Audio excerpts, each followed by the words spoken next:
Hi అండి, welcome to my channel. ఈరోజు వచ్చేసి ఈవినింగ్ అయితే అలసందల చాట్ ప్రిపేర్ చేస్తున్నానండి. ఫస్ట్ అయితే అలసందలను బాగా ఒక 3 hours నానబెట్టాను. తర్వాత కుక్కర్లో వేసి ఒక 3-5 విజిల్స్ రానిచ్చానండి. బాగా విజిల్స్ వచ్చిన తర్వాత చూడండి బాగా మెత్తగా ఉడికాయి కదా. ఇప్పుడు అవి సపరేట్ చేసుకోవాలని అందులో వాటర్ పక్కన చేసేసి సపరేట్ చేసి పక్కన పెట్టుకున్నాను. అలాగే ఒక కడాయి తీసుకొని అందులో కొద్దిగా ఆయిల్ వేసేసి తాలింపు దినుసులు, అలాగే ఉల్లిపాయలు, పొడుగా కట్ చేసుకున్న పచ్చిమిర్చి, కొద్దిగా కరివేపాకు వేసి ఫ్రై చేసుకోవాలండి. 50% అయితే ఫ్రై అయితే సరిపోతుంది, మనకు క్రంచీగా తగులుతుండాలి అక్కడక్కడ తినేటప్పుడు.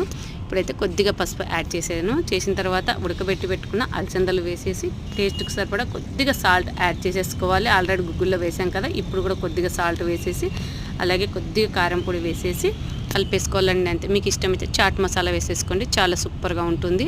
అలాగే ఇప్పుడైతే ఫైనల్లీ కొద్దిగా కొత్తిమీర వేసేసి కలిపేసాను. అంతేనండి, అలసందల చాట్ అయితే రెడీ అయిపోయింది. చాలా టేస్ట్గా సూపర్గా ఉంటుందండి. పిల్లలకి ఇలా ఈవినింగ్ టైం చేసి పెడితే